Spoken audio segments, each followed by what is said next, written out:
sahabat Ambis CG, selamat datang kembali di Klinik Jenius YouTube channel. Kali ini kembali lagi bersama Kak Mimi yang kita akan belajar bareng-bareng tentang subjek biologi. Langsung aja kita mulai ya. Baik, kali ini yang akan kakak jelaskan ini tentang mikoriza. Kalau kalian bingung mikoriza itu adalah apa? Mikoriza itu dia, kalau kalian lihat video sebelumnya, kalian bisa lihat ya video sebelumnya yang tentang fungi atau kingdom jamur. Nah, di situ dikatakan bahwa fungi ini bisa bersimbiosis. Nah, salah satunya dia bersimbiosis dengan akar tanaman, disebutnya dengan istilah mikoriza. Jadi istilah mikoriza ini diambil dari kata miko yang artinya jamur atau fungi ya. Miko. Riza itu diambil dari bahasa Latin yang artinya akar. Ya, jadi mikoriza ini bukanlah sebuah kingdom atau divisio, tapi dia itu sebuah hubungan simbiosis. Simbiosisnya yaitu simbiosis mutualisme antara jamur atau fungi dengan akar tanaman tinggi. Dengan akar tumbuh-tumbuhan atau akar tanaman tingkat tinggi, tumbuhan tingkat tinggi. Nah, bagaimana cara mereka bersimbiosis? Dari sini karena mutualisme kan saling menguntungkan, ya.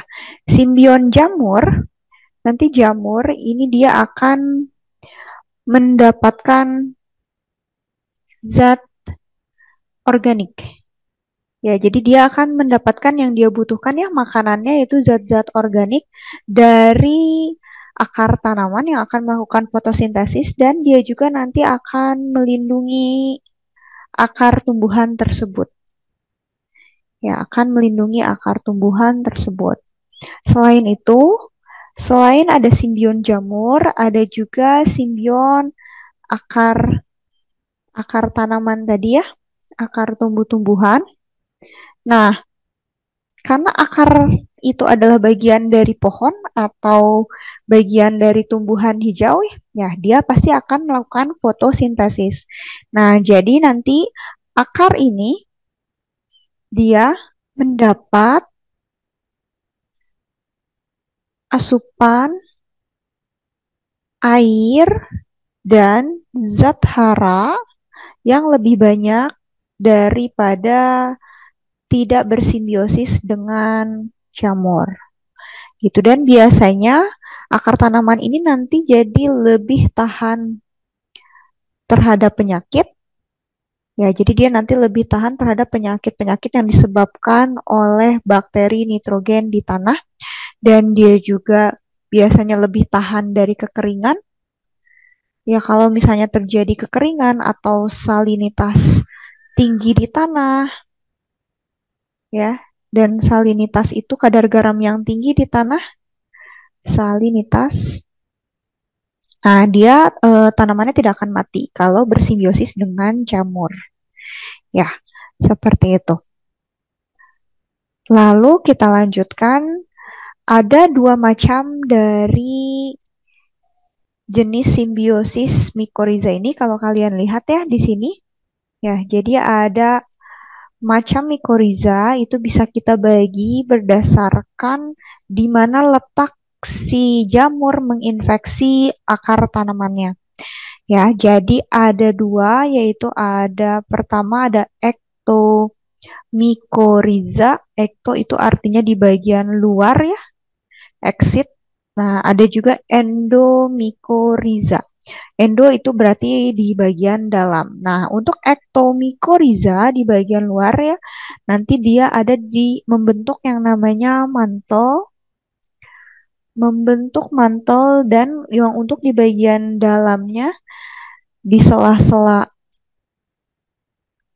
jaringan tumbuhan, nah itu dia akan membentuk yang namanya disebut juga dengan jala Hartig. Ya, untuk endomikoriza ini dia akan menembus menembus ke dalam sel-sel akar tanaman gitu. Jadi kalau untuk ektomikoriza itu dia hanya di bagian luar. Ya, kalian bisa lihat di sini ektomikoriza dia hifanya tidak berpenetrasi ya, tidak masuk ke sel, hifa tidak masuk atau tidak penetrasi ke sel, jadi dia hanya ada di sela-selanya saja. Nah, ini yang bagian luar bisa kita sebut dengan mantelnya. Jadi dia tuh sampai meluas ke bagian tanah sekitarnya. Ya, ini meluas ke bagian tanah sekitarnya. Nah, bagian yang di sini yang ada di sela-sela ini itu disebutnya dengan Hartig webs atau juga jala Hartig. Ya, jadi dia ada di ruang-ruang antar sel. Seperti itu. Nah, untuk yang endomikoriza, ya, untuk yang endomikoriza, dia itu masuk ke dalam sel. Jadi hifanya menembus sel, ya, masuk ke dalam dinding sel, masuk ke dalam sel untuk mengambil cadangan makanan. Biasanya yang paling banyak ditemukan itu adalah endomikoriza pada tanaman-tanaman sayuran ya. Jadi ini contohnya biasanya pada tumbuhan sayuran, buah-buahan. Tuh, kalau ektomikoriza ini contohnya biasanya pada tumbuhan atau akar pinus. Jadi melindungi pinus dari kekeringan gitu ya, dari musim dingin dan melinjo. Ya, jadi ini gambar potongan dari jaringan tumbuhan.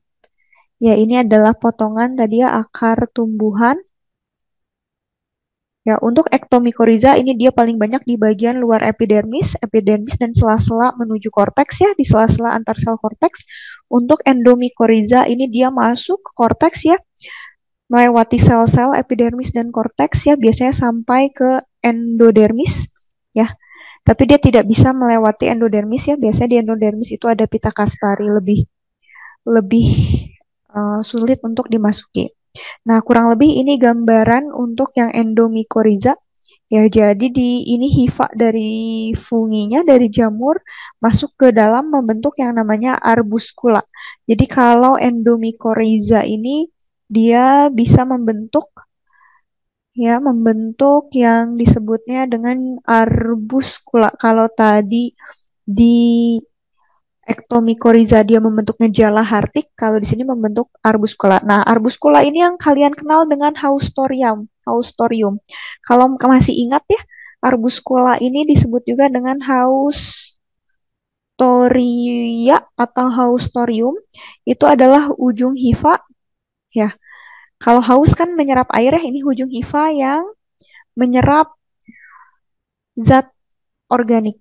Jadi selain air, dia juga di sini ujung hifanya menyerap ujung ujung hifanya menyerap zat organik ya. Jadi ini gambar dari sel-sel tumbuhan, dia masuk ke sel tumbuhan dan ini dindingnya membentuk yang namanya arbuskula atau haustoria. Seperti itu. Nah, ini ada contoh soal sedikit tentang materi ini. Langsung saja ya kakak jawab. Pertama, mikoriza yang hifanya menembus akar masuk jaringan korteks ini gampang ya. Kalau masuk ini kan berarti ke bagian dalam ya.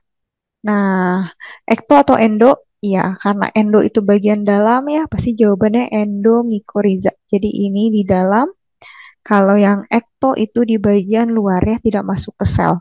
Soredium itu kalian masih ingat kan di video sebelumnya yang lichenes, dia itu adalah reproduksi aseksual dari lumut kerak. Miselium itu kumpulan dari hifa yang berupa jaring-jaring. Nah, soal yang kedua, hifa pada jamur parasit ya, yang berfungsi menyerap makanan dari inangnya. Nah, ini ya yang tadi baru saja dibahas, disebutnya dengan hifa haustoria.